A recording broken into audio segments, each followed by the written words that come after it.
സർക്കാർ. PR വർക്കുകൾക്ക് കോടികൾ മുടക്കി വിശ്വഗുരുവാക്കിക്കോളൂ. എന്നാൽ സത്യം ജനങ്ങൾക്ക് മനസ്സിലായി കഴിഞ്ഞു. മോദി കെ തോ മുൻകിൻ ഹേ എന്ന് പരസ്യവാചകം കൊണ്ടൊന്നും രാജ്യം രക്ഷപ്പെടില്ല. ഇവിടുത്തെ ജനങ്ങളും. മോദി ഭരണത്തിൽ ഇന്ത്യയൊരു സമ്പൂർണ്ണ പരാജയമാണെന്ന് ഗവേഷണ റിപ്പോർട്ടുകളാണ് പുറത്തു വന്നത്. വിശദമായിട്ട് തന്നെ കാര്യങ്ങൾ നമുക്ക് നോക്കാം.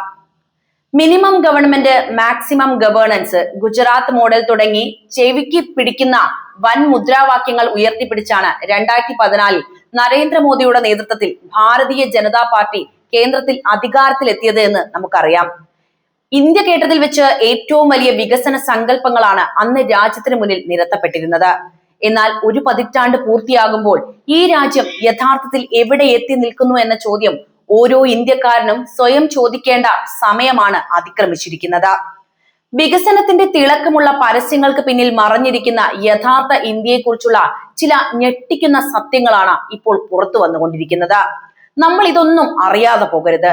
ജനങ്ങളെ നേരിട്ട് ബാധിക്കുന്ന ജനാധിപത്യ സ്വാതന്ത്ര്യങ്ങൾ, ഭരണ നിർവഹണം, അന്താരാഷ്ട്ര തലത്തിലെ പ്രതിച്ഛായ, പൗരന്മാരുടെ ആളോഹരി വരുമാനം എന്നിവ മുൻനിർത്തി പുറത്തു വന്ന പുതിയ ഗവേഷണ പഠനം ഭരണകൂടത്തിന്റെ എല്ലാ അവകാശവാദങ്ങളുടെയും മുനയൊടിക്കുന്ന യാഥാർത്ഥ്യങ്ങളാണ് നമ്മളോട് പറയുന്നത്.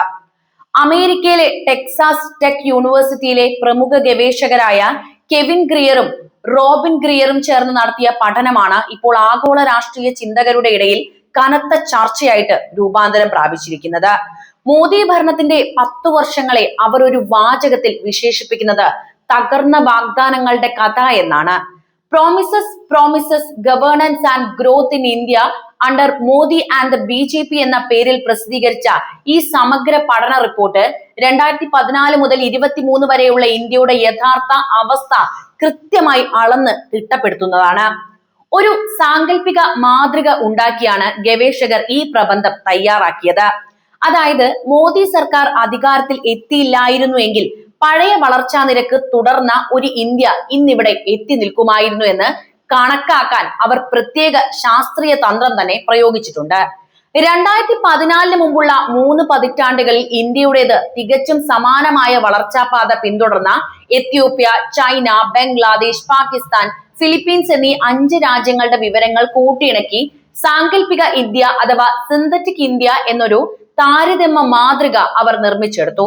ഈ മാതൃകയുമായി യഥാർത്ഥത്തിൽ ഇന്ന് നാം ജീവിക്കുന്ന ഇന്ത്യയെ താരതമ്യം ചെയ്തപ്പോഴാണ് രാജ്യത്തിന് സംഭവിച്ച നാശനഷ്ടങ്ങളുടെയും തകർച്ചയുടെയും ഭീകരമായ വ്യാപ്തി പുറത്തു വന്നത്. ഈ തകർച്ച ഏതെങ്കിലും ഒരു മേഖലയിലോ 1-2 സൂചികകളിലോ മാത്രം ഒതുങ്ങി നിൽക്കുന്ന ഒന്നല്ല എന്ന് ഗവേഷകർ കൃത്യമായിട്ട് തന്നെ വ്യക്തമാക്കി തെളിയിക്കുന്നുണ്ട്. തെരഞ്ഞെടുപ്പ് ജനാധിപത്യം, ഉദാര ജനാധിപത്യം, രാഷ്ട്രീയ അഴിമതി, അഭിപ്രായ സ്വാതന്ത്ര്യം, മതസ്വാതന്ത്ര്യം, സംഘടനാ സ്വാതന്ത്ര്യം, നിയമത്തിന് മുന്നിലുള്ള തുല്യത, നിയമത്തിന്റെ തുല്യ സംരക്ഷണം, ഭരണകൂടത്തിന് മേലുള്ള നിയമനിർമ്മാണ നീതിന്യായ നിയന്ത്രണങ്ങൾ എന്നിങ്ങനെ പരിശോധിച്ച 10 പ്രധാന ഭരണ സൂചികകളിലും യഥാർത്ഥ ഇന്ത്യ സാങ്കല്പിക മാതൃകയേക്കാൾ ബഹുദൂരം പിന്നിലായിരുന്നു. ഇതിൽ 10 സൂചികകളിൽ പകുതിയും താരതമ്യ മാതൃകയേക്കാൾ 45% പിന്നിലായിരുന്നു എന്നത് ഏതൊരു ഇന്ത്യക്കാരനെയും ഞെട്ടിക്കുന്ന വസ്തുതയാണ്. ഏറ്റവും കഠിനമേറിയതും ഭയപ്പെടുത്തുന്നതുമായ ഇടിവ് രേഖപ്പെടുത്തിയത് രാജ്യത്തെ മതസ്വാതന്ത്ര്യത്തിന്റെ കാര്യത്തിൽ തന്നെയാണ്.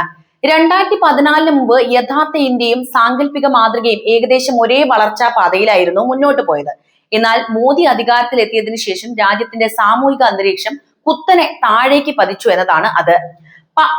പഠന കാലാവധിയുടെ അവസാനത്തിൽ, അതായത് 2013 ഇന്ത്യയുടെ നിലവാരം അടിസ്ഥാനമാക്കിയുള്ള വ്യത്യാസം 168.7% എന്ന് ഗവേഷകർ ചൂണ്ടിക്കാണിക്കുന്നു. ന്യൂനപക്ഷങ്ങൾക്കും അതുപോലെ തന്നെ പാർശ്വവൽക്കരിക്കപ്പെട്ട വിഭാഗങ്ങൾക്കും മേൽ ഉയർന്നു വന്ന ഭീതിയുടെ അന്തരീക്ഷം രാജ്യത്തിന്റെ ആത്മാവിനെ തന്നെ മുറിവേൽപ്പിച്ചിട്ടുണ്ട്. ജനാധിപത്യത്തിന്റെ നട്ടെല്ലായ അഭിപ്രായ സ്വാതന്ത്ര്യത്തിന്റെ കാര്യത്തിലും ചിത്രം ഒട്ടും പ്രതീക്ഷ നൽകുന്നതല്ല. സാങ്കല്പിക ഇന്ത്യയേക്കാൾ 56.2% താഴെയായിരുന്നു യഥാർത്ഥ ഇന്ത്യയിലെ അഭിപ്രായ സ്വാതന്ത്ര്യം. ഭരണകൂടത്തിനെതിരെ ശബ്ദമുയർത്തുന്ന മാധ്യമ പ്രവർത്തകരും സാംസ്കാരിക നായകരും വിമർശകരും നിരന്തരം വേട്ടയാടപ്പെട്ടു. മാധ്യമ സ്വാതന്ത്ര്യം കവർന്നെടുക്കപ്പെടുകയും വിയോജിപ്പിന്റെ ശബ്ദങ്ങൾ നിശബ്ദമാക്കപ്പെടുകയും ചെയ്ത ഒരു കാലഘട്ടത്തെയാണ് ഈ പഠനം അടയാളപ്പെടുത്തുന്നത്. ജനാധിപത്യപരമായ മൂല്യങ്ങൾക്ക് വലിയ പ്രഹരമേൽപ്പിച്ച 10 വർഷങ്ങളാണ് നമ്മുടെ രാജ്യത്ത് കടന്നുപോയതെന്ന് ഈ കണക്കുകൾ നമ്മെ ഓർമ്മിപ്പിക്കുന്നുണ്ട്. ജനാധിപത്യ പ്രക്രിയയിൽ ഇന്ത്യ കാണിച്ച ഈ പിന്നോക്കം പോക്ക് കൂടുതൽ ആഴത്തിലുള്ള ദുരന്തത്തിലേക്ക് തന്നെയാണ് വിരൽ ചൂണ്ടുന്നത്. തെരഞ്ഞെടുപ്പ് ജനാധിപത്യ സൂചികയിൽ 60.2%, ഉദാര ജനാധിപത്യ സൂചികയിൽ 69.1% പിന്നാക്കമാണ് രാജ്യം രേഖപ്പെടുത്തിയത്. സ്വതന്ത്രമായ തെരഞ്ഞെടുപ്പ് പ്രക്രിയകളിലും ഭരണഘടനാ സ്ഥാപനങ്ങളുടെ സുതാര്യതയും കടുത്ത വെല്ലുവിളിയുമാണ് നേരിട്ടത്. നിയമത്തിന് മുന്നിലുള്ള തുല്യതയിൽ 30.4%, സംഘടനാ സ്വാതന്ത്ര്യത്തിൽ 29.6%, നിയമത്തിന്റെ തുല്യ സംരക്ഷണത്തിൽ 26.1% വിടവാണ് യഥാർത്ഥ ഇന്ത്യയും കണക്കുകളിലെ സാങ്കല്പിക ഇന്ത്യയും തമ്മിൽ രേഖപ്പെടുത്തിയത്. സാധാരണ പൗരന്മാരുടെ അടിസ്ഥാന സൗകര്യങ്ങളും സ്വാതന്ത്ര്യങ്ങളും തടയപ്പെടുകയോ ദുർബലമാക്കപ്പെടുകയോ ചെയ്ത ഒരു ഭീതിതമായ കാലഘട്ടത്തെയാണ് ഈ കണക്കുകൾ കൃത്യമായി പ്രതിഫലിപ്പിക്കുന്നത്. 2014 മോദിയും BJPയും ജനങ്ങളുടെ മുന്നിൽ ഏറ്റവും ശക്തമായി ഉയർത്തിക്കാണിച്ച മറ്റൊരു പ്രധാന വിഷയം അഴിമതിരഹിത ഭരണം എന്നതായിരുന്നു. രാജ്യത്തെ മുൻ സർക്കാരുകൾ അഴിമതിയിൽ മുങ്ങി നിൽക്കുകയാണെന്നും തങ്ങൾ അധികാരത്തിലെത്തിയാൽ അഴിമതി വെച്ചു പൊറുപ്പിക്കില്ല എന്നും അവർ രാജ്യത്തോട് വിളിച്ചു പറഞ്ഞു, വാക്ക് തന്നു. എന്നാൽ അഴിമതിക്കെതിരെയുള്ള ഈ പറച്ചിലുകൾ വെറും തെരഞ്ഞെടുപ്പ് തന്ത്രം മാത്രമായിരുന്നുവെന്ന് ഗവേഷകരുടെ കണ്ടെത്തൽ തെളിയിക്കുന്നു. രാഷ്ട്രീയ അഴിമതി സൂചികയിൽ സാങ്കല്പിക ഇന്ത്യയുമായി താരതമ്യം ചെയ്യുമ്പോൾ രാജ്യത്തെ സ്ഥിതി 46.8% മോശമായിട്ടാണ് ഗവേഷകർ വെളിപ്പെടുത്തുന്നത്.